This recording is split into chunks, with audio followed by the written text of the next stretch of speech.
Hi guys, it's Vlada. Today I'm going to show you how to get two different looks using the Cover Shot palette called Petal Metal. So the first shade I'm going to use is Rose Quartz. I really love using my finger to apply it because it grabs onto the metallic shadow beautifully and the pigmentation is going to be way more intense. After I pack it on, I use a fluffy brush to blend it out. Next, I will use OPAL Rose to highlight my brow bone.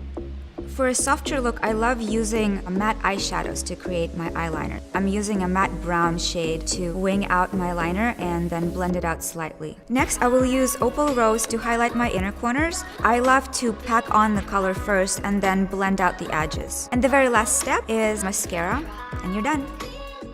Now I want to show you how to transform your daytime look into a nighttime look.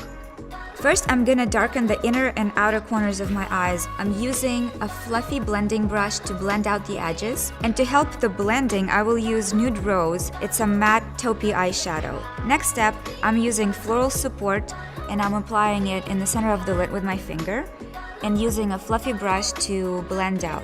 And for the next step, I'm using my favorite liquid eyeliner. It's called Black Rose.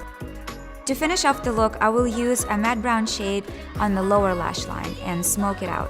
So this is my finished nighttime look. I went a little darker, more dramatic. I hope you really like it.